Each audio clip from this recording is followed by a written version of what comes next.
पीड़ा तुम्हारे जीवन में है उससे तुमको वो विश्राम देना चाहता है। विश्राम मतलब टोटली रेस्ट।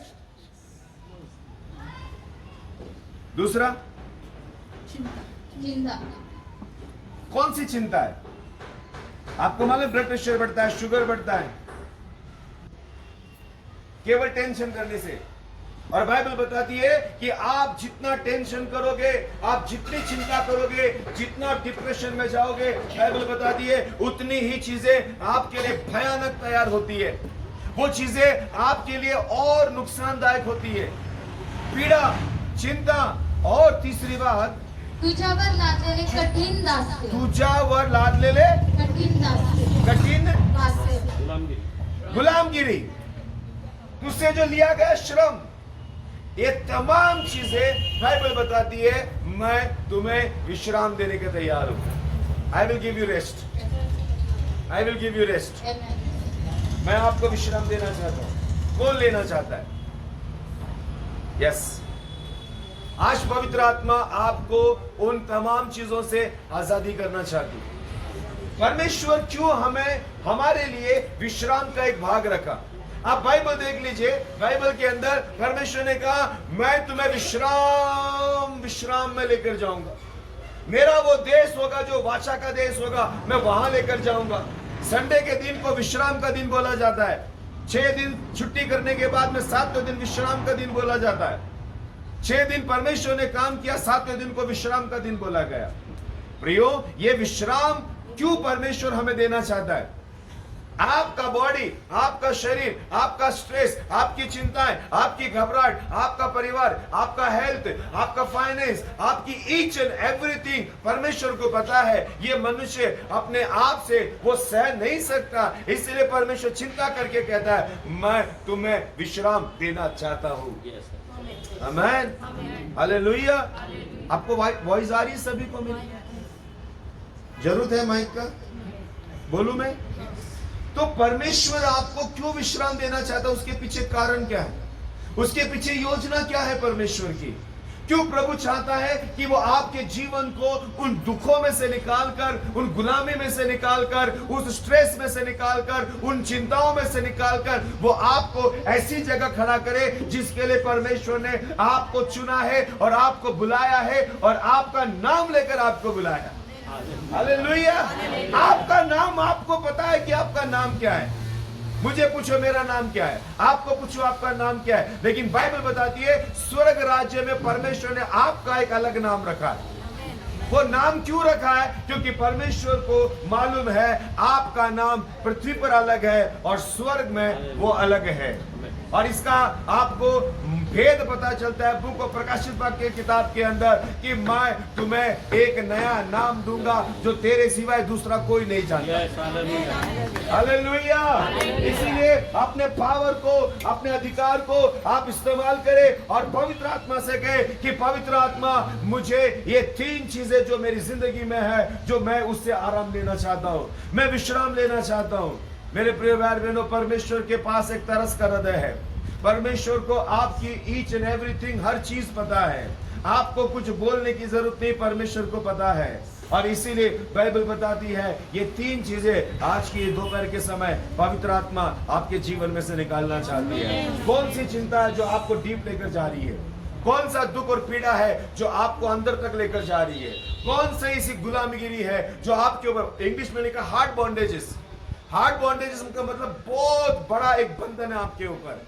परमेश्वर कहता है उन तमाम चीजों से मैं आपको विश्राम देना चाहता हूँ, मैं विश्राम देना चाहता हूँ। हालेलुया।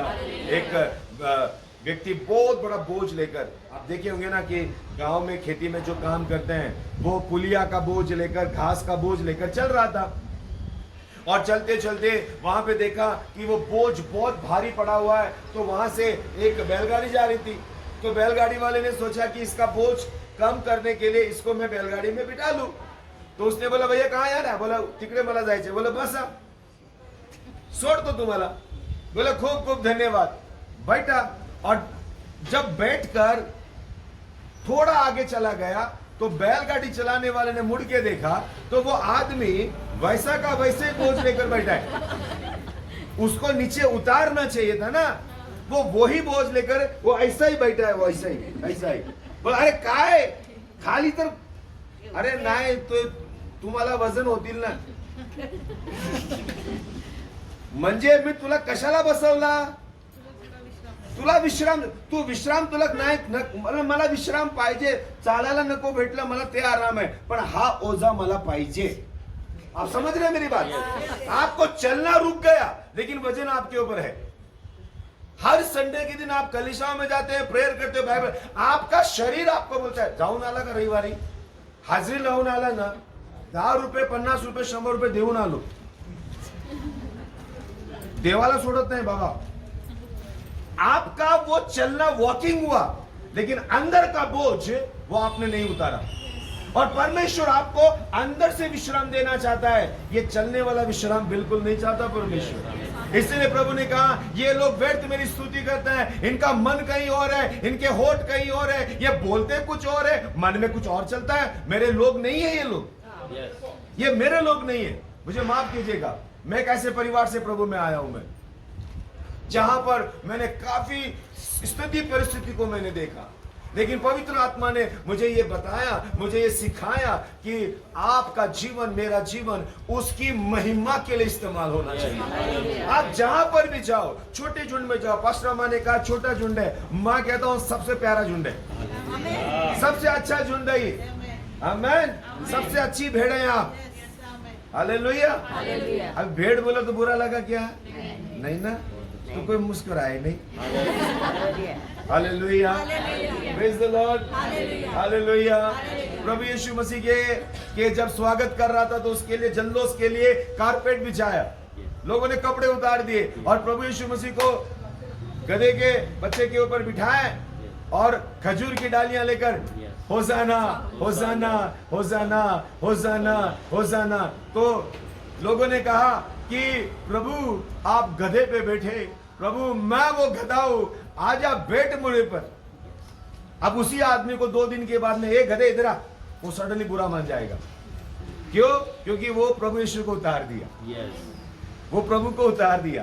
तो जब तक आपके ऊपर प्रभु है, आपको भेड़ भी बोला जाएगा, आपको गधा भी बोला जाएगा, आपको उसका राजा भी बोला जाएगा, उसका बेटा भी बोला जाएगा, आपको याजक भी बोला जाएगा, आपको एक ऐसी भेड़ बोला जाएगा, चरवा बोला जाएगा। लेकिन ध्यान दीजिएगा, कभी आपको परमेश्वर बकरी नहीं बोलना चाहिए।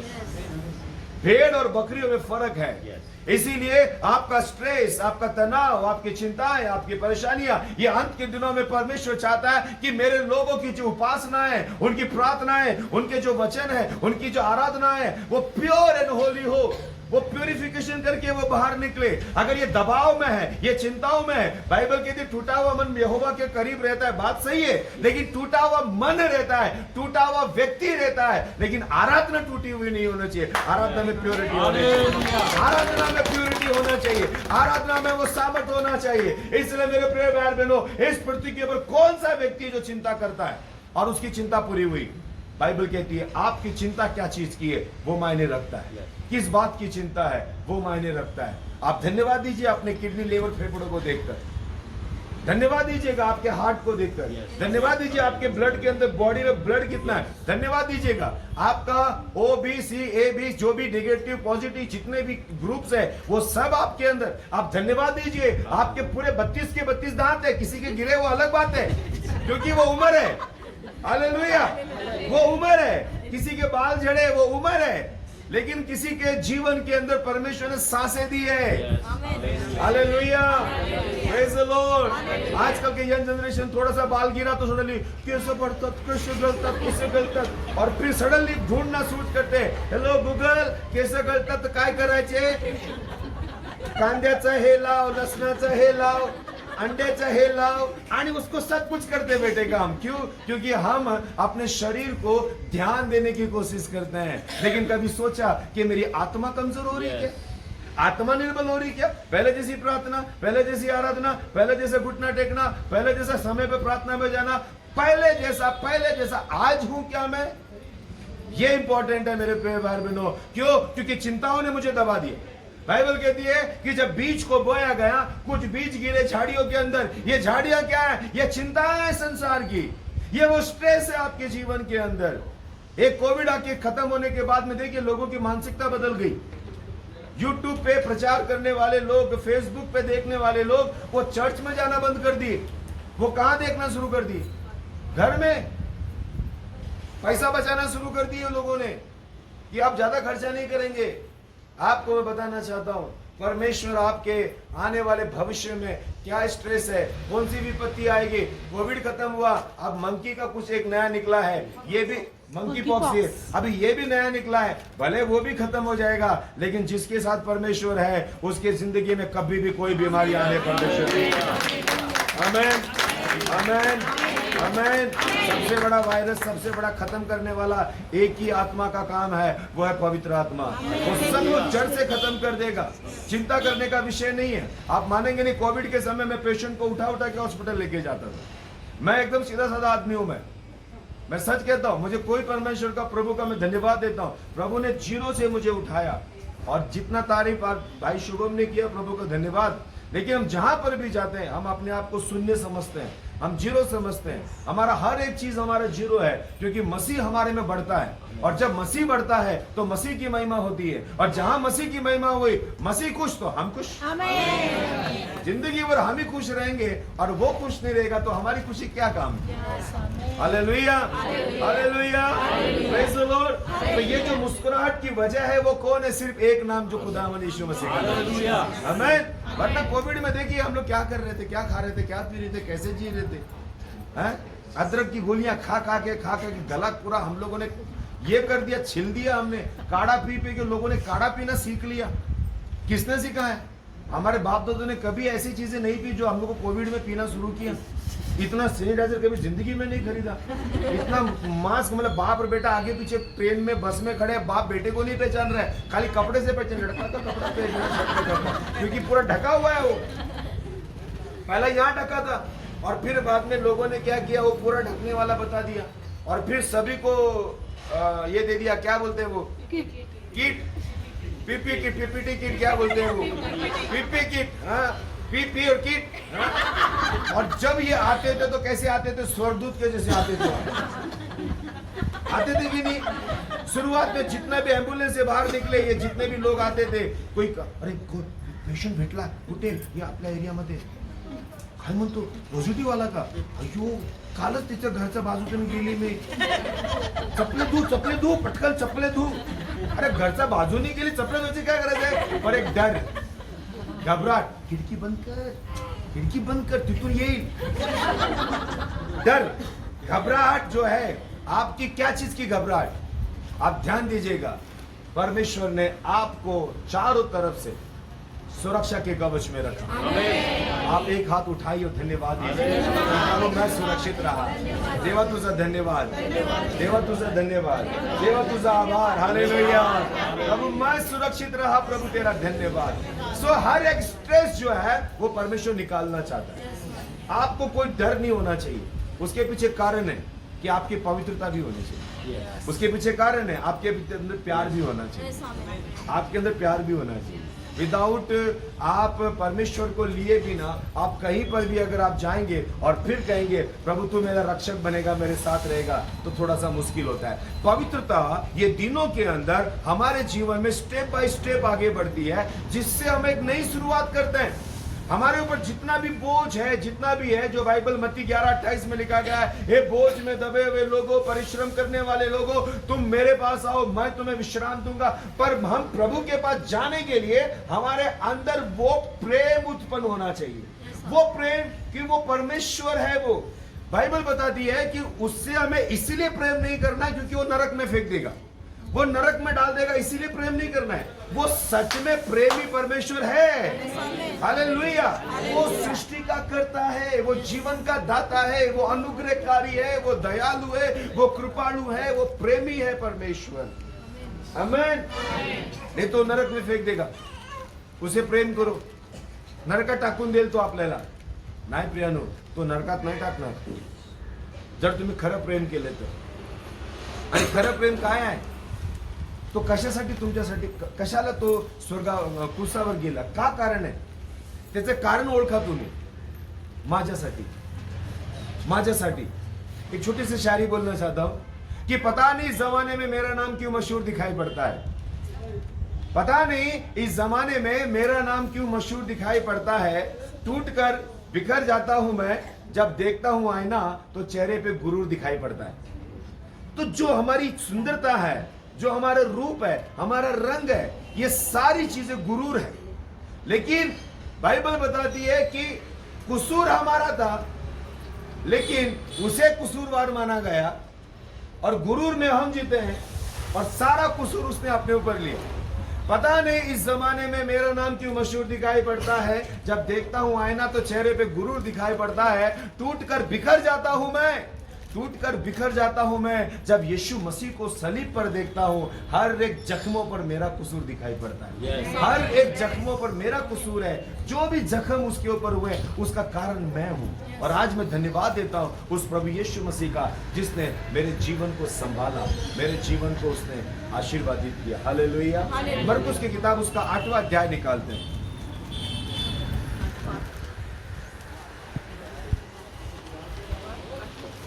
8 अध्याय वचन 1 से पढ़ते हैं।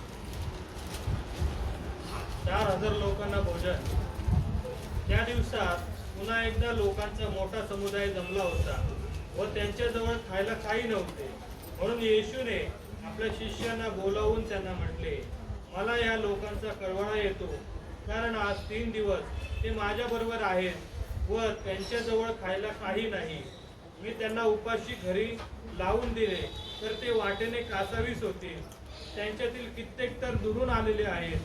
त्याच्या शिष्यांनी त्याला उत्तर दिले, येथे अरण्यात हे तृप्त होतील इतक्या भाकरी कुठून आणाव्यात? बाइबल बताती है कि जब ये 3 दिन से वचन सुन रहे थे और जब ये वचन सुनते समय प्रभु यीशु ने उनसे पूछा कि ये भूखे हैं किती दिवस, किती दिवस वचन ऐकत होते? 3 दिवस. तुम्हें विचार करा, मैं और आप बैठ सकते हैं इतना?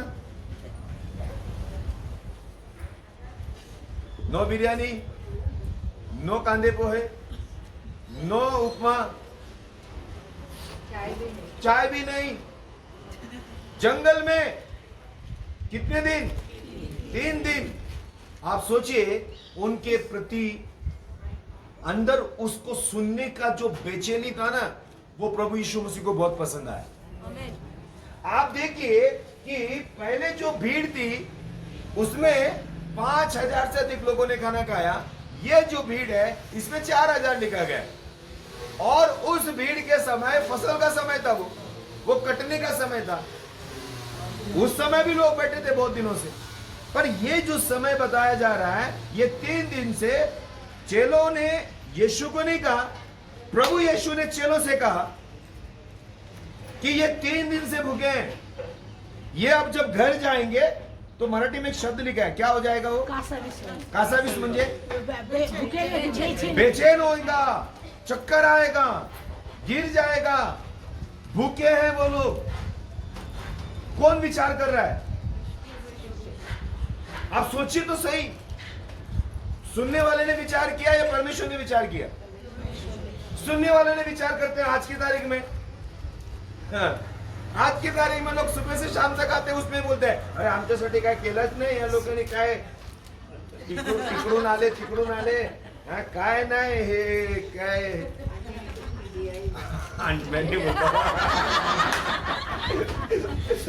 लेकिन बहुत से जब बड़ी पब्लिक का मीटिंग होता है ना, तो ये सबसे बड़ा मुद्दा होता है की बाबा सकाळपासून संध्याकाळपर्यंत काय आहे की नाही, तो फोन करके अरे काय नाही ठेवलं इकडे, टेबल काय दिसत नाही इकडे, अरे काय तरी सकाळपासून किती वाजे संपणार? 4 वाजता संपणार. 4 वाजता आणि दुपारी काहीच नहीं बघा ना. अरे हम लोग केवल 2 घंटा लेट हो गए तो हमको क्या होता? कासावीस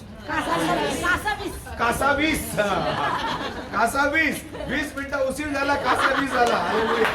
आणि घरी आणि आपल्या घरी लाईट गेली, सिलेंडर गेला, पाहुणे आले, आजार झाला, काय पण झाला, संध्याकाळी 5 वाजता जेवतात, तेव्हा कासावीस नाही होत, तेव्हा आपली चुक्या. तर माझं म्हणण्याचं कारण, बोलण्याचे मीनिंग काय है, मतलब क्या है मेरा, सुनने का समझने का कोशिश कीजिएगा. इन लोगों ने अपना भूख, अपना चक्कर, अपना दर्द नहीं देखा, ये सुनते गए. ये वचन को सुनते गए। अगर आप अपने स्ट्रेस को निकालना चाहते हैं, मैं कहता हूं आप उससे सुनते रहे, आप उससे सुनते रहे। और परमेश्वर आपसे बात करना चाहता है। और कैसे? आज की दुनिया के लोग बुरा मत मानेगा, सुबह उठ के यूट्यूब लगा के बैठ जाते हैं, सुबह उठाते हैं फेसबुक लगा के बैठ जाते हैं, इसको सुना, उसको सुना, इसको सुना, उसको सुना। मैं आपसे कहना चाहता हूं, इसको उसको किसी को मत सुनो।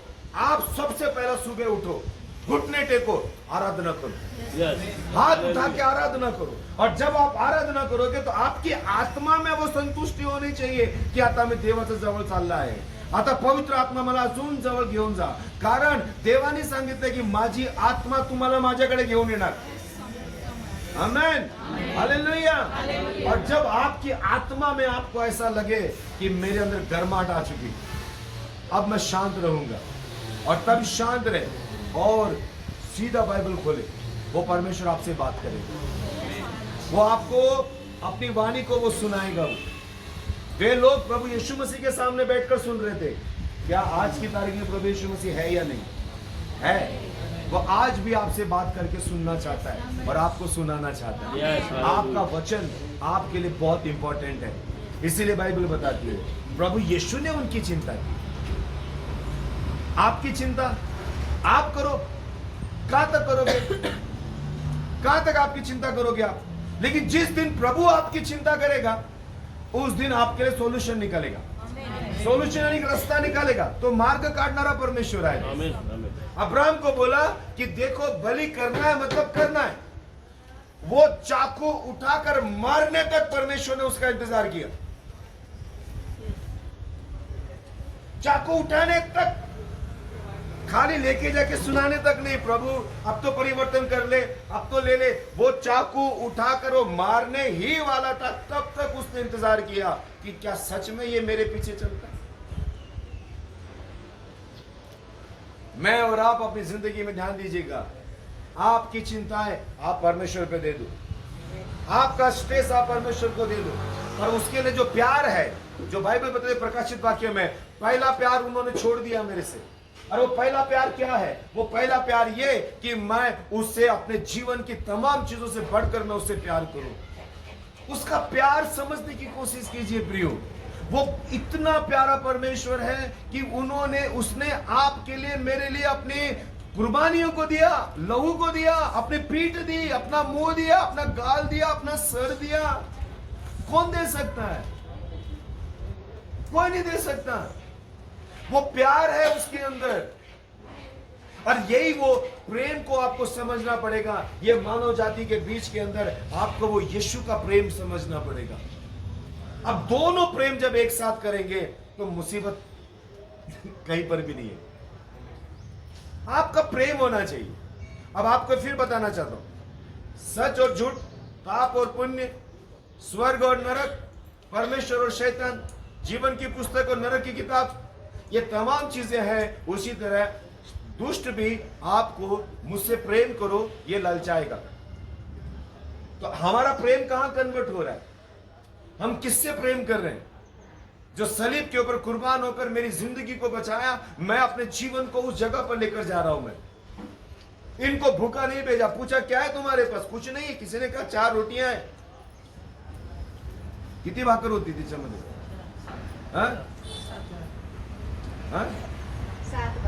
कितनी भाकर होती? भाकर कितनी होती? 7 भाकरी होत्या.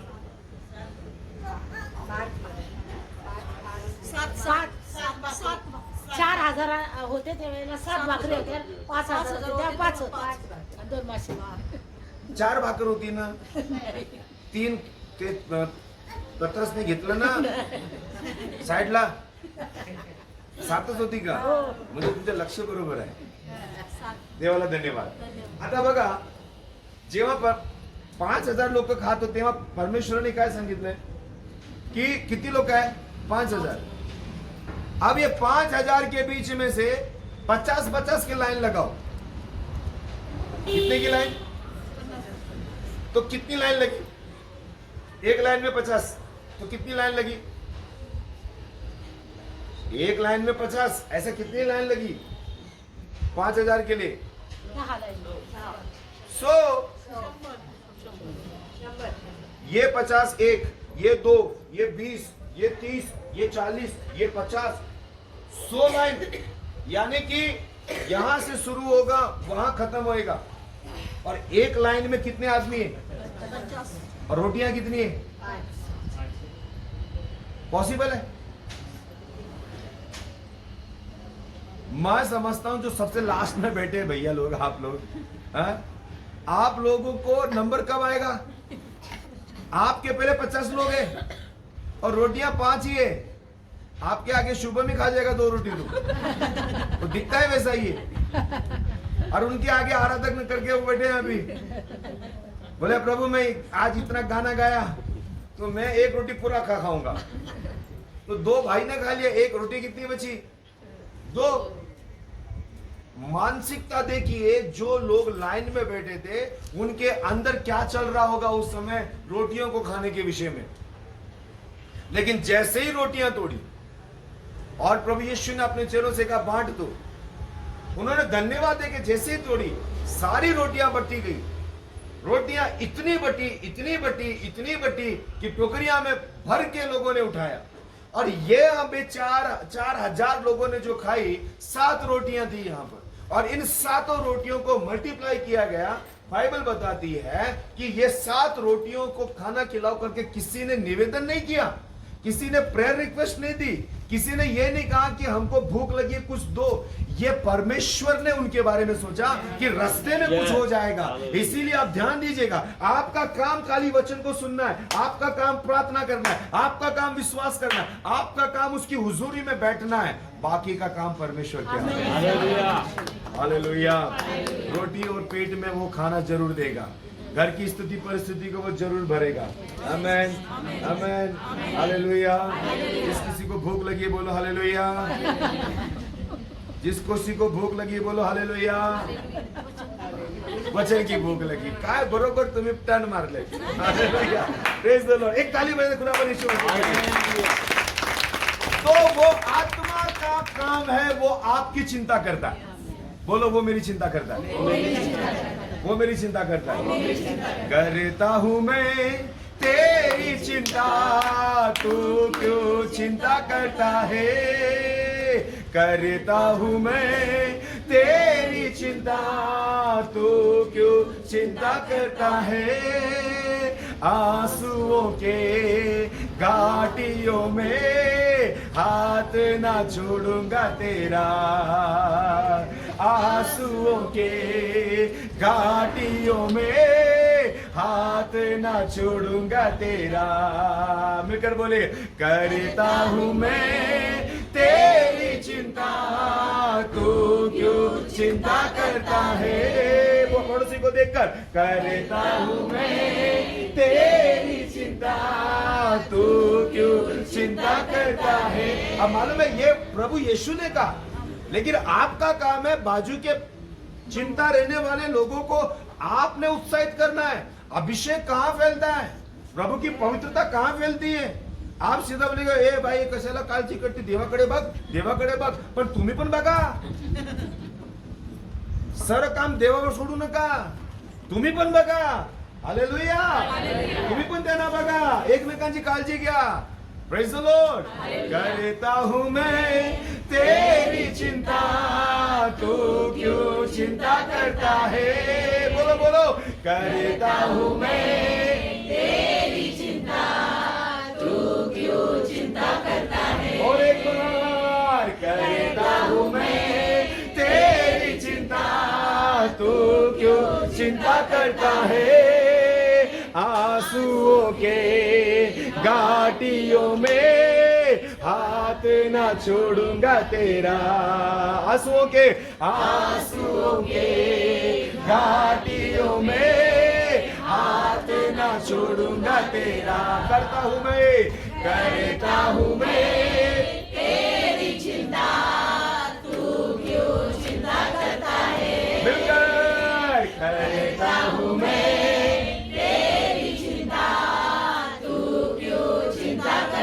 आंसुओं के घाटियों में हाथ न छोड़ूंगा तेरा। आंसुओं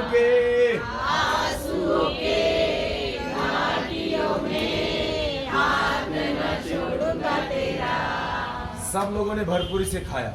इसका मतलब परमेश्वर, मैं आपको चिन्ह चमत्कार की बात नहीं बता रहा हूं, मैं आपको उसका प्रोसेस बता रहा हूं। मैं उसका काम देखिएगा, प्रभु यीशु मसीह का काम देखिए। उस स्त्री जो इतनी मतलब पूरी मेहनत करके गिर के लोगों की निंदाओं को सहकर, किसी ने लात मारा होगा, किसी ने रोका होगा, लेकिन उसने गिरते गिरते उसने कहा, भाई बताओ, उसने कहा मैंने मन में सोचा कि अगर उसके दामन को पकड़ लूं तो भी मैं ठीक हो जाऊंगी। तो क्या मैं पकड़ लूं तो भी मैं ठीक हो जाऊंगी? बस मुझे खाली ये पकड़ना है, मैं ठीक हो जाऊंगी।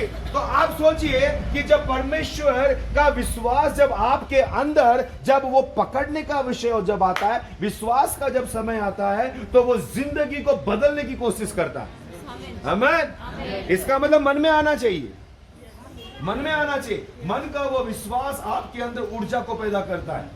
और प्रभु यीशु ने क्या कहा उस समय कि मुझे किसने छुआ, मुझे किसने छुआ? इतने भीड़ ऐसी जा रही है, हाथ लगा रही है, कोई इधर गिर रहा है, कोई उधर गिर रहा है, कोई चेले प्रभु को पकड़ के चल रहे, कोई कंधे से हटा रहे हैं। फिर उसके बाद में उसने प्रभु को छुआ या कपड़े को छुआ? प्रभु को छुआ, कपड़े को छुआ। तो फिर बाइबल कहती है मुझ में से सामर्थ निकली है। हेलो, कितने लोगों ने पानी का बपतिस्मा लिया? Very good. थोड़ा एक बार हाथ और ऊपर कीजिए। जिन्होंने पानी का बपतिस्मा लिया है, आप लोग परमेश्वर की आत्मा का मंदिर है।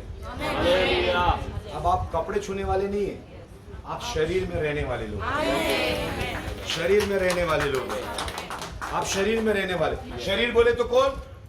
ये शरीर नहीं, मसीह का शरीर में रहने वाले लोग। उसने जब दामन छुआ तो उसी कपड़े में से सामर्थ निकली, तो उसका शरीर तो आपके अंदर है, तो आप में क्या क्या निकलना चाहिए? आप प्रभु भोज लेते हो, रोटी तोड़ते हो, लहू पीते हो, गोली खाते हो, गोली खाते हो सर दर्द का? नो मत बोलो, कभी ना कभी तो खाते हो। Praise the Lord. सच में नहीं खाते? गोली खाते हैं, सर दुखता है, गोली खाते हैं। गोली किधर जाती है? दर्द कहाँ ठीक होता है? घुटना दुखता है, गोली कहाँ खाते हैं? दर्द कहाँ ठीक होता है? कमर दुखती है, गोली कहाँ खाते हैं? असर कहाँ होता है? आपका नीचे का नाखून दुख रहा है और गोली खाते हैं आप पेट में, और असर कहाँ होता है? आपकी खाई हुई गोलियां, पी हुई दवाओं का असर अगर आपके पूरे शरीर के किसी भी भाग में हो जाता है, तो यीशु के लहू का टुकड़ा, उसके मांस का टुकड़ा जब आप खाते हो, जब आप पीते हो, तो वो काम होता है या नहीं होता है, ये मुझे जानना है आपसे। होता है। अगर वो होता है तो आपका पालन पोषण वो करता है, आपका पालन पोषण वो करता है। दवाएं के नीचे लिखी गई है कि ये दवा कौन सी कंपनी की है, इसका एड्रेस कहां का है। यीशु मसीह का लहू और मांस वो दिखाता है कि ये खुदावन यीशु का लहू है और उसका मांस है, और जो कोई इसमें से खाएगा पिएगा उसको वो क्या देगा? सर्वजीवन। उसको जीवन मिलता है। उसको क्या मिलता है? उसको क्या मिलता है? क्या मिलता है?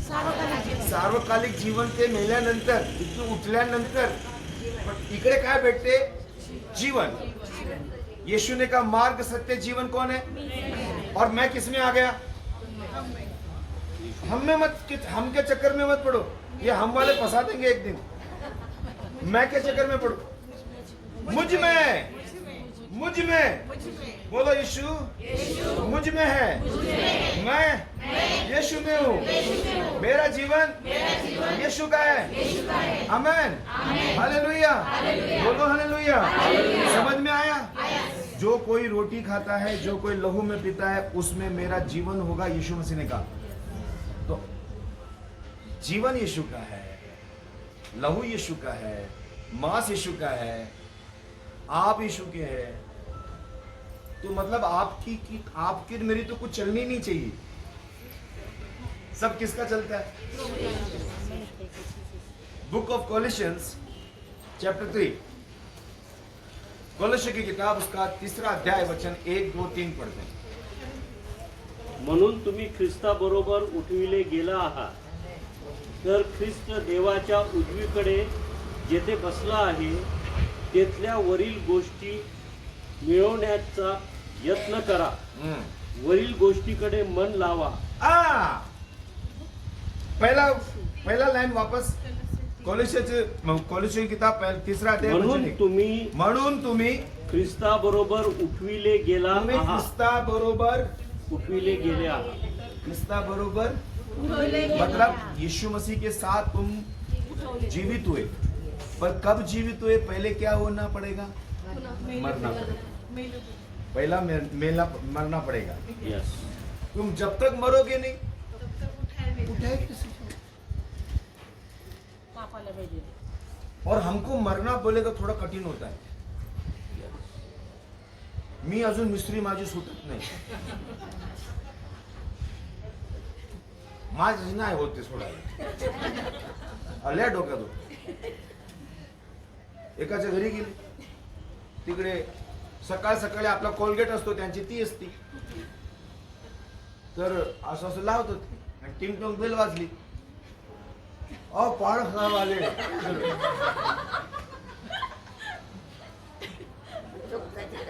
और कैसे भरेगा?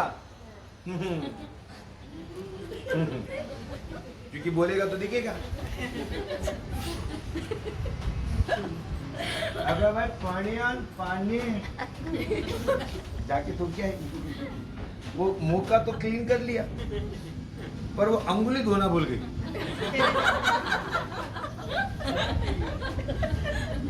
अहो काय पाळक साहेब, तुम्ही सकाळ सकाळी आम्हाला तुम्ही सरप्राईज दिली. मला हा मला पण सरप्राईज भेटली. सोडून द्या ना. काय हे काय ते हे बोट बघा नाही धुतली तुम्ही. अयो तो वो नहीं छूटता है. ये बोलेगा तो नहीं चलता है. कोई कहता है मुझसे तंबाकू नहीं छूटता है. एक आदमी को बोला मैं तंबाकू नहीं छूटता है. वो हॉस्पिटल में एडमिट था तो वॉशरूम का गेट का जो कड़ी लगाते ना टॉयलेट का, वो ऊपर छज्जे के ऊपर वो रखा था. ये सलाइन सिस्टर जाता था और वहां से रगड़ के दबा के फिर आके सिस्टर लगाओ. तो सोचो इनको मरने का कंडीशन है फिर भी इनसे छूट नहीं रहा. बीमारी बढ़ी, ऑक्सीजन कम हुआ, फिर कहां लेके गए? आईसीयू में. अभी सिस्टर छुट्टी नहीं देगी. अभी वो नाक में मुंह में ऐसा जाने दो उसको. फिर उसको पूछा, मैंने ऑक्सीजन का जो मास्क लगाते ना इधर 2 होल रहता है, मतलब पता इसमें से डालू क्या? हाँ मतलब 2 होल है, इसमें से दो क्या? प्रार्थना करो प्रार्थना करो. कैसे प्रार्थना करे? बोलो अभी छूटने का कंडीशन आया, 3 दिन से खाया. बोले नहीं. मैंने बोला छूट सकता है ना? बोलो हाँ छूट सकता है. तो फिर कोशिश करो. बोलो कि आज के बाद से मैं दारू नहीं पिएगा, बीड़ी नहीं पिएगा, सिगरेट नहीं पिएगा, गुटखा नहीं खाएगा, गाली नहीं देगा, झगड़ा नहीं करेगा. बोलो बोलो मैं सबको माफ करेगा. आईसीयू में का बेड पे बोलो मैं सबको माफ करेगा. मतलब कल ही कुछ हो गया तो क्या करेगा? किधर जाएगा तू? आपका जीवन आप कहेगा कि मैं मर नहीं सकता. तो जब मरने का समय आएगा तब हम जो डॉक्टर बोलेगा सब करने को तैयार, जो पादरी बोलेगा सब करने को तैयार है, जो पास्टर बोलेगा सब करेगा. क्योंकि अब टाइम कैसे मरता क्या नहीं करता. पर भला है कि तुम पहले ही मसीह के साथ में तुम अपने पुराने कामों से मर जाओ, स्वतंत्र हो जाओ. इसलिए लिखा गया है कि तुम मसीह के, मोबाइल प्लीज साइड में कर दीजिए, मसीह के साथ में तुम ये किए गए, उठाए गए. आगे. तर ख्रिस्त देवाच्या उजवीकडे जेथे बसला अब आहे. ये ध्यान दीजिए, आपका क्रिस्त कहाँ बैठा है? देवाच्या उजवीकडे. तुम्ही कुठे बसलाय? कसं गेलेच नाही अजून आपण. आपण इथेच आहे ना. आता आपण जाणार आहे. आपण जाणार आहे. आणि किती लोकांना देवाच्या बाजूला बसायचे? सर्वांना. पण आपल्या अगोदर भरपूर लोक लाईन लावलेली आहे जे 300 दिवस उपवासामध्ये बसलेले आहे. आपण खाऊन पिऊन बाजूला जायचे आपल्याला. आपल्याला पोट भरून कार घेऊन झोप काढून आपल्याला जायचे की देवा आम्हाला तुझ्या बाजूला बस. पण काय लोक 300 दिवस उपवासामध्ये बसलाय की देवा तुझ्या जवळ यायचे आम्हाला. लोक पर्वतावर गेले देवाच्या जवळ जाण्यासाठी. हालेलुया. आता देवाच्या जवळ आपल्याला बसायची गरज नाही. जिकडे 2-3 आहे आमेन. तिकडे मी आहे. आमेन. हालेलुया. हालेलुया. जिकडे 2-3 आहे तिथे मी आहे. आपण नगरसेवकला सांगा तुम्ही येता का आमच्या एरियामध्ये, माणसे किती आहे, माणसे गोळा करा. मला कमीत कमी 300, 200, 500 आले तर मी येतो. पण त्यांचे जे असतात ना सेक्रेटरी चिल्लर पिल्लर ते फोन करतात, अहो साहेब कोणीच नाही आले अजून, फक्त कुर्स्या खाली पडली. तुम्ही एक काम करा तिकडे चिंचवडला जाऊन या. आले का माणसे? काय नाही, फक्त 10 लोक बसलेले आहेत. कोई भी नगर सेवक पब्लिक को देख कर आता है, लेकिन एक ही स्वर्ग का परमेश्वर जो राजा महाराजा महामहिम सिंहासन पे बैठा है, उन्होंने कहा जहाँ 2 या 3 मिलेंगे वहां पर मेरी उपस्थिति हो जाएगी. आमीन. तो इसका मतलब कि ये आज मसीह बैठे पिता के दाहिनी ओर, लेकिन वो है हमारे पास. उसका प्रूफ दूं आपको? प्रूफ दूं क्या? सबूत चाहिए? ठीक है मैं देता हूं, फिर भी जबरदस्ती देता हूं मैं. हालेलुया. उसको वहीं पर रखिएगा. मरकुस की किताब 16 अध्याय निकालिए, उसका वचन 19. वापस कोलोसी की किताब में जाना है अपने को.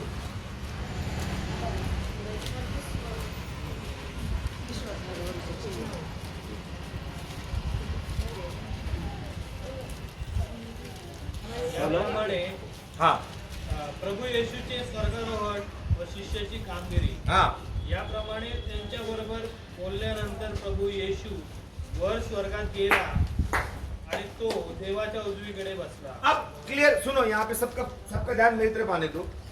आप सब चेले बोलो, हम प्रभु के चेले. और जैसा ये कैंडल है ना, ये कैंडल है जैसे समझो यीशु मसीह. सबका फोकस कीजिएगा. हम सब चेले बोलो, हम सब चेले. और ये यीशु मसीह, बरोबर.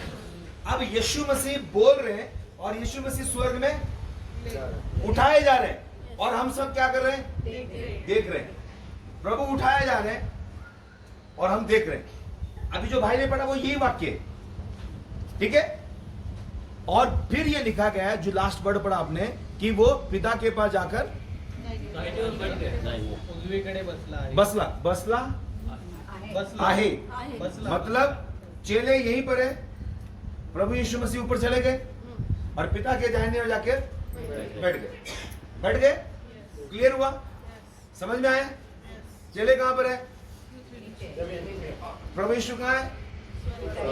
पिता के पास. ऊपर क्या कर रहे हैं? बैठे. किधर बैठे हैं? किसके दाहिने ओर? पिता कौन है? पिता कौन है? महान हस्ती यहोवा सर्वशक्तिमान, उसके पास बैठे. क्लियर? अब आगे देखते हैं क्या लिखा आगे. त्यानंतर त्यांनी त्यानंतर तेथून निघून जाऊन सर्वत्र घोषणा केली. त्यानंतर तेथून निघून जाऊन सर्वत्र घोषणा ते केली. सर्व चेले, मतलब मैं और आप, ये सब निकले और जाकर प्रचार किया.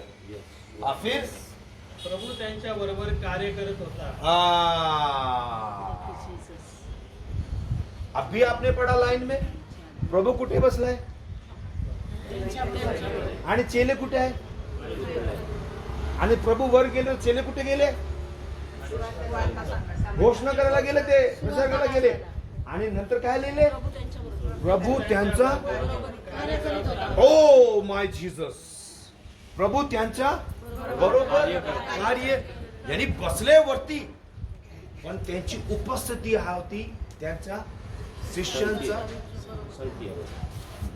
इसका मतलब कि आज भी वो बैठे ऊपर है, लेकिन उसकी कार्य, उसकी उपस्थिति वो आपके बीच में है. आमेन. आमेन आमेन हालेलुया हालेलुया। कभी आपको ऐसा लगा कि मेरे साथ में परमेश्वर है? आप कन्फेस करना रोज, लेकिन उसका काम आते कोलोसी की किताब में कोलोसी 3:2 वरील गोष्टीकडे मन लावा. वरील गोष्टीकडे मन लावा. खालची गोष्ट किती आहे? वरील गोष्टीकडे मन लावा. आणि वरील गोष्टी काय काय आहे? स्वर्गात काय होणार आहे? माझं काय होणार आहे? मी कुठे राहणार आहे?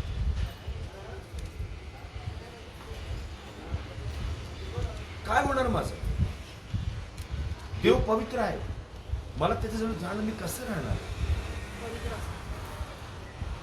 तुम्ही बघा आता लोक किती नियम पाळतात या सीझन मध्ये, बघितलं ना? काय काय नियम पाळतात. लोकांना पायाला चप्पल घालत नाही लोक. काय काय करतात, कर्ज काढून काढून लोक नियम पालन करत आहे.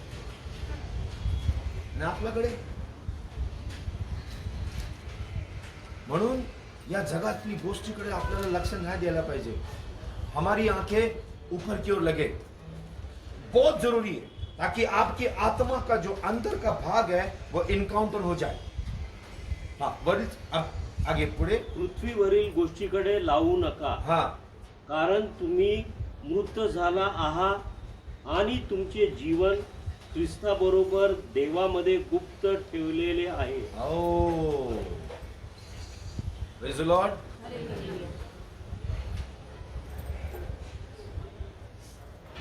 काय तुम्ही इकडे या, पटकन या. ए बाबा तू पण इकडे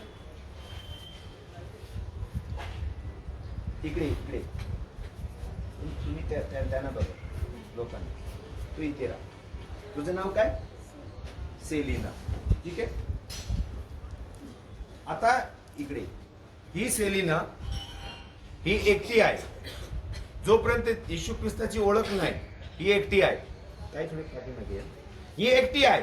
जोपर्यंत प्रभू येशूची ओळख नाही तोपर्यंत ही एकटी आहे. पण जेव्हा ही जैसे ये प्रभु यीशु मसीह को उद्धार करता मानती है, जैसे ये कहती है कि प्रभु मैं मेरा जीवन तेरे हाथों में सौंप देती हूं, उसी क्षण ये बहन जो यीशु है और इसे ये अपने साथ ले लेती है. और जो आपने पढ़ा वो लाइन वापस पढ़े कि तुमचा जीवन वरील गोष्टीकडे मन लावा, पृथ्वीवरील गोष्टीकडे मन लावू नका, हाँ कारण तुम्ही मृत झाला आहात हाँ आणि तुमचे जीवन हाँ. ख्रिस्ताबरोबर देवामध्ये गुप्त ठेवलेले आहे. बस बस बस बस बस बस. अभी ये किसके साथ हो गई? ये कौन है? क्रिस्त. उदाहरण, ये क्रिस्त. आप बाबू इनके पीछे रहो.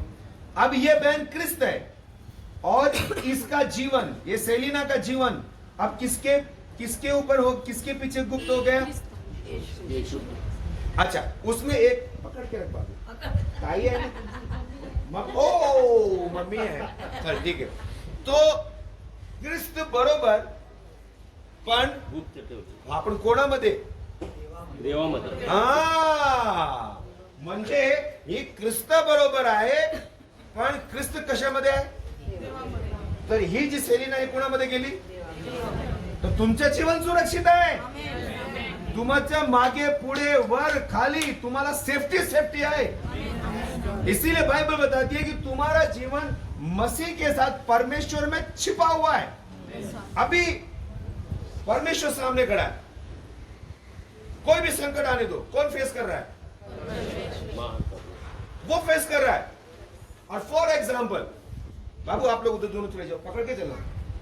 फॉर एग्जाम्पल, परमेश्वर से ये लड़की कहीं बाहर चली गई, लेकिन वो किससे जुड़ी हुई है?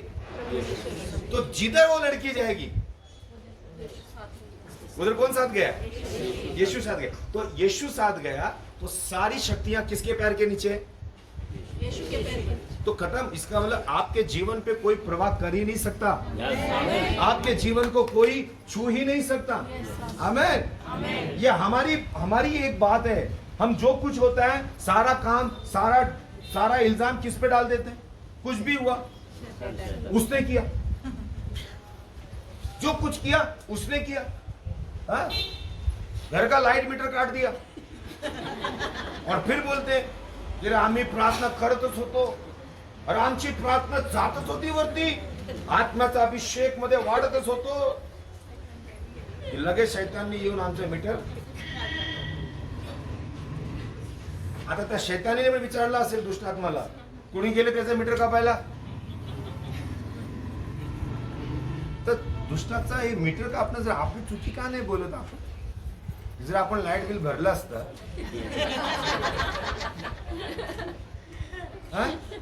लाईट बिल भरलं असतं तर मीटर कशाला कापणार ते?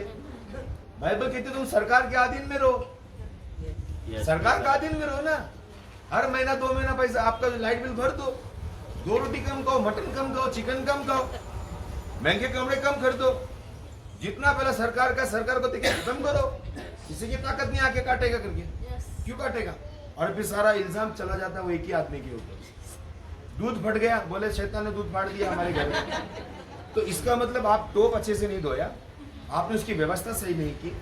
छोटी छोटी बातें रोजमर्रा की जिंदगी में आपको ध्यान देना होगा कि आपके जीवन के ऊपर दुष्ट कभी हमला नहीं कर सकता, लेकिन आपकी जबान में उसका नाम भी ज्यादा नहीं आना चाहिए. आपके कामों पे आपको ध्यान देना चाहिए कि मेरा जीवन परमेश्वर में छिपा हुआ है, मेरा जीवन यीशु के लहू में सुरक्षित है, मैंने जय पाई है, मैंने दुष्ट के ऊपर, उसके पाप के ऊपर, उसके हर एक षड्यंत्र के ऊपर मैंने जय पाई है, और उसके सारे कामों को मैंने अपने पैरों के नीचे रोंदा है और मैंने कुचला है, क्योंकि मैंने अधिकार को प्राप्त किया है. आमीन, आमीन, आमीन, hallelujah, hallelujah, hallelujah, hallelujah, praise the Lord. अब मेरे निवेदन है, कोई भी आप जाना नहीं. कुछ अर्जेंट है? हाँ, अभी कोई जाना नहीं, बिकॉज मैं सबके लिए दुआ करना चाहता हूं और बहुत असली समय आप चूक जाओगे, इसीलिए. Praise the Lord, hallelujah, hallelujah. आपका जीवन किस में छिपा हुआ है और आप किस में छिपे हुए? ईमानदारी से बोलो. मोबाइल में छुपे हुए, फेसबुक में छुपे हुए, इंस्टाग्राम में छुपे हुए, नाना प्रकार की चिंताओं में छिपे हो, यहाँ वहां की बातें करने में छिपे हो.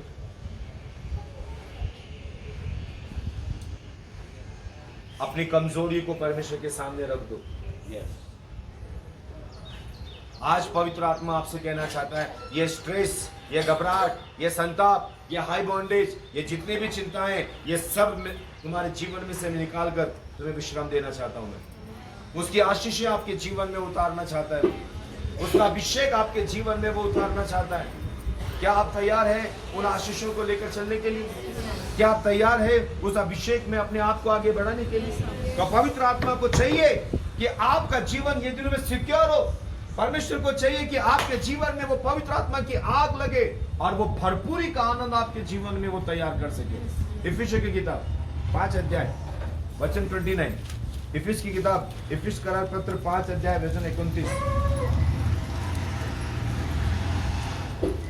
कोणी कधी आपल्या देहाचा द्वेष केलेला नाही, तर तो त्याचे पालन पोषण करीतो. कोणी पण अजूनपर्यंत आपल्या स्वतःच्या देहाचा द्वेष केला नाही. आपण केला का? आपल्या स्वतःच्या देहाचा द्वेष केला का? हाँ? कितना लाड प्यार से हमने अपने शरीर को पाला है, पाला कि नहीं पाला? बहुत कम लोग होंगे जो ये सोच के पाल रहे होंगे कि ये तो परमेश्वर का मंदिर है. वो ये सोच के पाल रहे हैं कि ये मेरा शरीर है. बाइबल का एक वचन है, यूहन्ना 3:16. सबको याद है? हाँ, बोला. देवाने जगावर एवढी प्रीती केली. हाँ, बस इकडे. देवाने जगावर एवढी प्रीती केली. कोणी केली? देवाने. हा भाग कोणाचा? देवाचा. Okay, next. त्याच्यानंतर काय? त्याने आपला एकुलता एक पुत्र हा, दुसरा भाग. अशासाठी एक मिनिट, दुसरा भाग. पुत्र कोणी दिला? प्रीती कोणी केली? पुत्र कोणी दिला? या वचनामध्ये 2 भाग कोणाचा झाला? आता तिसरा भाग काय पुढे? अशासाठी की जो कोणी त्याच्यावर विश्वास ठेवेल त्याचा नाश होणार एक नाही. मिनिट, जो कोणी विश्वास ठेवेल. विश्वास आहे. हा तिसरा भाग. विश्वास कोण ठेवणार आता? हे 2 भाग कोण करणार? आणि हा तिसरा भाग कोणाचा? आता शेवटला काय त्याच्यामध्ये? जो कोणी त्याच्यावर विश्वास ठेवेल त्याचा नाश होऊ नये, तर त्याला सार्वकालिक त्याला सार्वकालिक जीवन कोण देईल? परमेश्वर. पहिला, देव, दुसरा काम, देवच तिसरा आणि चौथा. हे 4 भागामध्ये आपल्याकडून किती काम आहे आणि देवाकडून किती आहे? किंतु देव किती मान आहे? आपल्याकडून तो एकच होत नाही.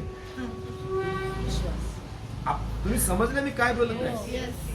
तसंच प्रभु यीशु ने कहा कि तुम्हारा शरीर पवित्र आत्मा का मंदिर है.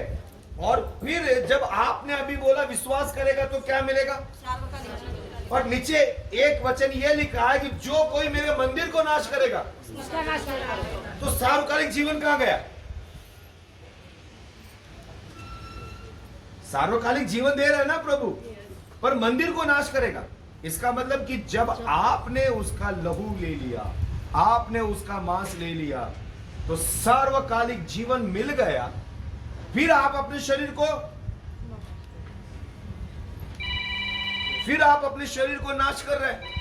और जब आप अपने शरीर को नाश कर रहे हैं, तो आप बताइए, शरीर को नाश करते समय परमेश्वर कहता है मैं तुम्हें नाश करूंगा, क्योंकि मेरा आत्मा तुम्हारे शरीर में रहता है. Hallelujah, hallelujah. तो जैसा लिखा गया है, कोई भी आदमी अपने शरीर से बैर नहीं रखता. नहीं रखता. द्वेष क्यों नहीं? आपने कभी द्वेष नहीं करना चाहिए. क्यों नहीं करना चाहिए? आपने ये सोच के द्वेष नहीं करना चाहिए, क्योंकि ये शरीर परमेश्वर का मंदिर है. इसमें दुनिया भर का खाना खिला रहे हो, पिला रहे हो, गोरा बना रहे हो, काला बना रहे हो, क्रीम लगा रहे हो, नाना प्रकार के खर्चे कर रहे हैं शरीर के ऊपर. कर रहे, ये सोच के करो ये परमेश्वर का मंदिर है. ये सोच के मत करो, जल्दी विकेट गिर जाएगा. किसी ने बोला रोटी मत खाओ, किसी ने बोला चावल मत खाओ, किसी ने बोला बाजरा मत खाओ, किसी ने बोला कि ये मत खाओ, वो मत खाओ, ये मत खाओ. मैं आपसे कहता हूं कि परमेश्वर के मंदिर को आपके अंदर सुरक्षित रखना है, तो पाप मत करो. परमेश्वर अपने मंदिर की रखवाली करेगा. आमीन, आमीन, हालेलुया, हालेलुया. तो यहाँ पे वचन क्या कहता है कि जैसा हर एक व्यक्ति सुबह से लेकर शाम तक आप कितना शरीर का पालन पोषण करता है? सुबह का नाश्ता, सुबह का चाय,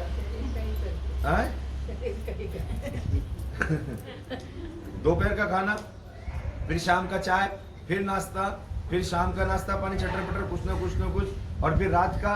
फिर लोगों को डेजर्ट भी मांगता है खाना खाने के बाद, मीठा भी मांगता है, क्रीम भी मांगता है, आइसक्रीम भी मांगता है. ये सब कुछ आपको अच्छे से आप नहाते हो, अच्छा परफ्यूम लगाते हो, अच्छा मेकअप करते हो. आजकल तो जमाने में HD मेकअप चल गया. आपको मालूम है शादियों में दुल्हन से ज्यादा दुल्हन को देखने के लिए जो आते हैं वो ज्यादा सुंदर दिखते हैं. दुल्हन का मेकअप 5,000 का, लेकिन जो शादी में है उसका मेकअप 12,000 का. दुल्हन की साड़ी 10,000 की, जो दुल्हन की शादी में जो आए उनकी साड़ियाँ 25,000 की. यानी कि आप जो कुछ भी करते हो, आप अपने आप को सुंदर दिखाने के लिए आप दिखाओ, दिखाना भी चाहिए. लेकिन परमेश्वर का वचन कहता है ये मेरा मंदिर है, इसको आत्मा में इसको सुंदर बनाओ, इसके अंदर वरदान लेकर आओ, इसके अंदर पवित्र आत्मा की उपस्थिति लेकर आओ. तुम चलता फिरता मंदिर दिखेगा.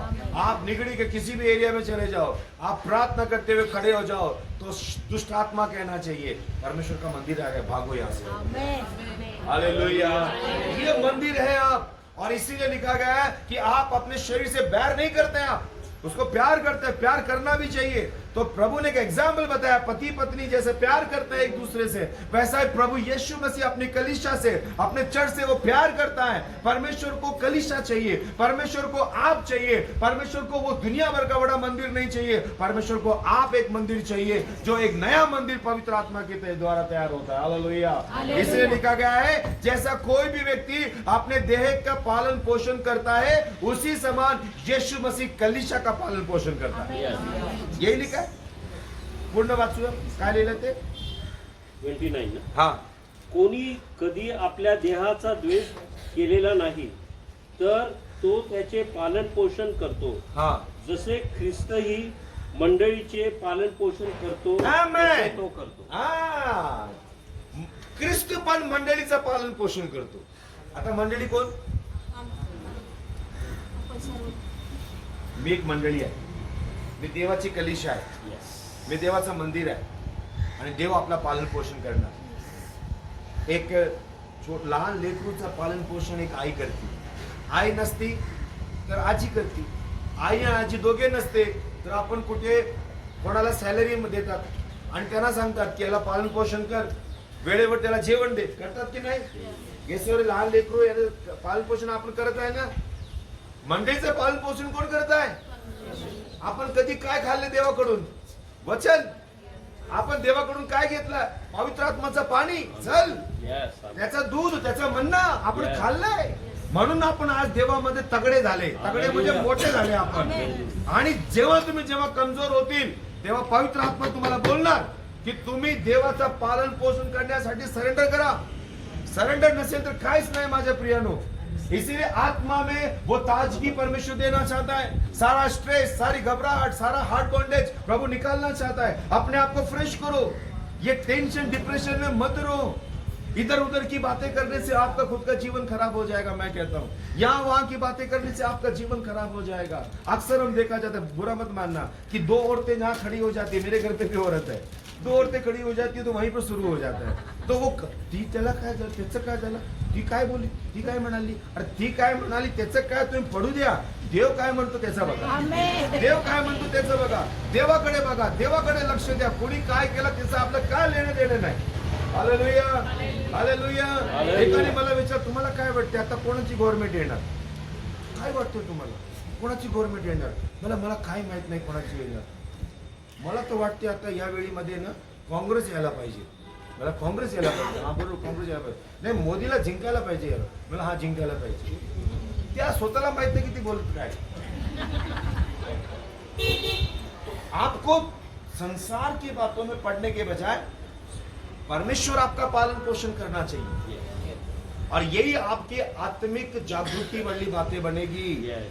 जागृति वाली बातें जो आपको पसंद है उसी में चलो आप. किसी ने मुझे कॉल किया, अरे तुम्ही अजून सिलेंडर नाही पाठवलं. मला का नाही पाठवलं? बोले सिलेंडर वाले बोलतात ना. मला रॉंग नंबर ठेवला. मग परत 5 मिनिटांनी फोन आला, अहो लवकर पाठवा ना, घरी पाहुणे येऊन राहिले ना. मग कोण पाहिजे तुम्हाला? अहो सिलेंडर पाठवा. किती फोन करायचे तुम्हाला? अहो काय तुम्ही रॉंग नंबर लावले, तुम्ही चुकीचं लावले, सिलेंडरचा नंबर नाही आहे. फिर वापस 10 मिनिट फोन आला, हॅलो अहो पाठवून द्या ना, काय पाहुणे येऊन राहिले, त्यांना दूध पण द्यायला, गरम करायला चहा नाही, काय नाही, काय लवकर पाठवा. ते नाक्यावर माझा मुलगा उभा आहे तिकडे. कुठून बोलतात? परतूर. आणि मी आहे मुंबईला. मला तुम्ही मुंबईला लावले फोन तुम्ही. अहो काय पण बोलून राहू नका, लवकर लवकर पाठवून द्या, चुकी झाली, आम्ही लवकर बुकिंग नाही केली, तुम्ही काय आमच्याशी बदला घेतात का? अरे ताई रॉंग नंबर आहे. फिर फोन किया, तुम्ही आता पाठवत नसेल ना मग तुमची कंप्लेन करेल. मी बोला मला आता नाही पाठवायचे, माझा मूड नाही तुम्हाला का तुमचा मूड नाही? मला तुमच्या जे आजोबा होते ना त्यांचं आणि माझा आजोबाचं भांडण आहे आणि माझ्या आजोबाने सांगितलं त्यांच्या घरी सिलेंडर नाही द्यायचे. तुम्ही अहो तुम्ही काय बोलता? तुमची मी कंप्लेन करेल, तुम्हाला मी सोडणार नाही. मला कुठे कंप्लेन करा? बोला मला माहिती आहे तुमचं ऑफिस कुठे आहे. मला तेच तुम्हाला बोलायचं, त्या ऑफिसला जावा, तिकडून घ्या. तुमच्याकडे कॉन्टॅक्ट आहे तिकडे घ्या. मी नाहीये, मी सिलेंडरवाला नाहीये. मी तुम्ही मुंबईला फोन लावला, तुम्हाला किती वेळा सांगू तुम्हाला? आप बताइए, कितना भी आप किसी को समझाने की कोशिश करो, उसकी जरूरत में उसके पास एक ही नंबर है और वो बार बार मुझको ही फोन लगाएगा और गलत ही नंबर लगाएगा तो उसको जिंदगी में सिलेंडर मिलने वाला ही नहीं. आपकी एक ही प्रार्थना जो गलत जा रही है, कभी आपको उत्तर नहीं मिलेगा. और दाऊद राजा कहता है कि मैं पुकार रहा हूं लेकिन मेरी प्रार्थनाएं वापस नीचे आ रही है. क्यों पुकार रहा हूं मैं? क्योंकि मैं उस शुद्ध मन से, अच्छे विवेक से मैं नहीं मांग पा रहा हूं. मैं अपने शरीर का पालन पोषण करना चाह रहा हूं बस, लेकिन मेरी आत्मा का क्या है, मेरा मंदिर का क्या है? और यही परमेश्वर अपनी देह को उठाना चाहता है ये दिनों में. आप देखिए चंगाई की प्रार्थना, लोग सब आएंगे चंगाई के लिए, हमको प्रार्थना कीजिए. लेकिन कभी सोचा आपने कि परमेश्वर आपको ऑलरेडी अंदर से चंगा कर चुका है, उसका क्या करेंगे आप? उससे क्या छुटकारा पाएंगे? आप उसके पवित्र मंदिर है. वो आपको अपने स्वर्ग में रखना चाहता है। वो कितना इंतजार करता है आपका, वो कितनी आराधना के लिए बेचैन होता है। आप देखिए आदम हवा का सबसे बड़ा गुनाह क्या था? फल खाना नहीं था, दुश्मनी। परमेश्वर रोज उनसे बात करता, रोज। आदम कहां है, आदम कहां है? लेकिन एक समय आया, आदम पेड़ के पीछे छुप गया। आप सोचिए, जब कभी आपको ऐसा लगता है कि आज मैं परमेश्वर से बात नहीं कर सकता, आज पवित्र आत्मा है आपके लिए जो आपको परिपूर्ण करना चाहता है। वो आपको वो प्रेम में मगन रखना चाहता है। जो आदम हवा ने जो गलती की, बच्चों आज हम न करें। आदम हवा ने जो परमेश्वर यहोवा को छोड़कर किसी तीसरे व्यक्ति पे ध्यान दिया, आज हम वहां पे ध्यान न दें। आज हमारी आंखें उद्धार करता यीशु की ओर लगी रहने दें। वो हमारी हर एक घटी को पूरी करेगा। उन्होंने भविष्यवाणी की, कोई तुम्हारे शरीर के विरोध में बात नहीं करेगा, तुम्हारे लिए बैर नहीं करेगा। हर एक व्यक्ति अपने शरीर का पालन पोषण करता है। वैसा मैं अपनी कलीसिया का, हिंदी में लिखा है, मैं अपनी कलीसिया का पालन पोषण करूंगा, क्योंकि इसी इफिस 5 में लिखा गया है यीशु मसीह कलीसिया का सर है। इसी इफिस में लिखा 4 अध्याय के अंदर कि तुम कलीसिया की देह है। इसी में लिखा गया है कि तुम्हारा जो शरीर है पवित्र आत्मा का मंदिर है। यही वो कलीसिया है जो प्रभु यीशु से जुड़ी हुई है। और प्रभु अपनी कलीसिया में, अपने मंदिर में स्ट्रेस क्यों देखेगा? वो क्यों आपके जीवन में घबराहट और चिंता देखेगा? उससे वो आजाद करना चाहता है। परमेश्वर के पास चाहिए कि आप अपने आंखों में से आंसू निकाले, घुटने टेके, अपने आप को खाली करे, अपने आप को रोए और परमेश्वर की उपस्थिति में अपने आप को दे दे और उस खुदावन से कहे कि प्रभु तेरी उपस्थिति में मुझे तू बदल दे, मेरे जीवन को तू बदल दे, मेरे विचारों को तू बदल दे। पवित्र आत्मा, मेरे जिंदगी में इतना कष्ट दुख हो सकता है कि वो नहीं आना चाहिए, अगर है फिर भी प्रभु मैं आपको धन्यवाद दूंगा, क्योंकि प्रभु मैंने आपको अपना उद्धार करता माना है। हालेलुया। सबसे बड़ा तोहफा परमेश्वर ने आपको दिया है। इफिस की किताब उसका 1 अध्याय वचन आई थिंक 21 से शायद 20 से पढ़तो. त्याने तीच कृती ख्रिस्ताच्या ठाई दाखवून त्याला मेलेल्यातून उठविले हा आणि सर्व सत्ता, अधिकार, सामर्थ्य, धनीपणा, सांप्रत आणि भावी युगातील कोणतेही नाव घ्या, त्या सर्वाहून त्याला उंच करून स्वर्गात आपल्या उजवीकडे बसविले. किसके बारे में लिखा गया है? आप एक एक पद देखिएगा वापस शुरुआत से. त्याने तीच कृती ख्रिस्ताच्या ठाई हा दाखवून हा त्याला मेलेल्यातून उठविले. सबसे पहला वो मुर्दों में से जी. जी उठा है. दूसरी बात तो आगे आगे आपण सर्व सत्ता आणि जितनी भी सत्ता है वो सारी सत्ता उसके पास है. Yes. अधिकार उसके पास है, प्रभुता उसके पास है, सामर्थ उसके पास है, सब उसी के पास है और सब कुछ उसके पैर के नीचे, सब कुछ उसके पैर के नीचे. और हिंदी में ऐसा लिखा गया है कि उसे शिरोमणि बनाकर कलीसिया को दे दिया, कलीसिया को दे दिया, गिफ्ट कर दिया पिता परमेश्वर ने. अगर आपको वो यीशु मसीह मिल गया तो आज उससे आप जो चाहिए मांग सकते हैं, लेकिन अपनी जरूरत के लिए नहीं. Yes. बंगला आपने मांगा मिल जाएगा. आपका बंगला समय आएगा आपको छोड़ के जाना पड़ेगा. आपका सोना मांगा प्रभु सोना भी दे देगा. प्रभु के लिए कोई कठिन नहीं है. वो एक दिन छोड़ के चला जाएंगे जब हम समय निकल जाएगा, आप लोग जब उठाए जाएंगे. आपका कुछ भी काम जो भी मांगा, लेकिन अब यहाँ पर कलीसिया ने ये मांगना चाहिए कि प्रभु मैं अपनी आत्मा को आपकी आत्मा में मिक्स करके रखूंगा. समझे? ताकि वो आत्मा में रेस्ट. मैं आपको क्या बताना चाहता हूँ, भौतिक आशीषें प्रभु ने सबको दी और देते रहेगा. जब तक हम जिंदा रहेगा वो रोटी, कपड़ा, आपके लिए पैसा, आपके लिए रहने की सारी व्यवस्था ईच एंड प्रोवाइड करेगा. वो कभी किसी के सामने हाथ फैलाने नहीं देगा. आप दूसरों को उधार दोगे, लेकिन इसके साथ साथ में प्रभु को अपनी कलीसिया और अपनी देह के बारे में चिंता है, और वो आप है. आप धन्य है जो उससे प्यार करते हो और शैतान के हर एक कामों को आप कुचलने वाले लोग बनेंगे. हर एक काम को कुचलने वाले बनेंगे. आपके अंदर वो क्वालिटी दिखनी चाहिए. और जो नीचे आखिरी वचन लिखा गया है उसी का त्याने सर्व काही त्याच्या पायाखाली ठेवले हाँ आणि त्याने सर्वावर मस्तक असे व्हावे म्हणून हाँ त्यास मंडळीला दिले. हाँ हीच त्याचे शरीर हाँ जो सर्वांनी सर्व काही भरतो त्याने ती भरलेली आहे. ये जो हीच त्याचे शरीर है ना, उसको जरा वापस पढ़े. और किसी के पास दूसरा कोई मराठी है? हीच त्याचे शरीर जो सर्वांना सर्व काही भरतो हाँ हीच त्याचे शरीर. शुभम आपका बाइबल सोसाइटी का उसमें वही लिखा है. हेच त्याचे शरीर जो सर्वांनी सर्व काही भरतो त्याने ती भरलेली आहे. कशाने भरलेली आहे? परिपूर्णता से, परफेक्शन. उसकी परिपूर्णता हमारे अंदर. आपको बैठे बैठे रेडीमेड क्या क्या नहीं मिल रहा है, वो परिपूर्ण कर रहा है. वो कलीसिया को शुद्ध कर रहा है, वो लहू दे रहा है, वो अपना जीवन दे दिया, वो स्वर्ग में बैठा. यानी कि आपको कहीं पर भी उसने ये नहीं कहा कि तुम ऐसा करो वैसा करो. सिर्फ एक चीज कहा है कि अगर तुम रेस्ट लेना चाहते हो तो मेरे पास आओ पूरे दिल से. अपने सारे संताप को निकालो, सारी घबराहट को निकालो और एक ऐसा पश्चाताप जो आपके जीवन को प्रभु यीशु मसीह की ओर करीब लेकर आए. ये आशीष की बात है प्रियो. ये जीवन बदलता है हमारा और यही से पवित्र आत्मा आपके जीवन में कार्य करना शुरू करती है.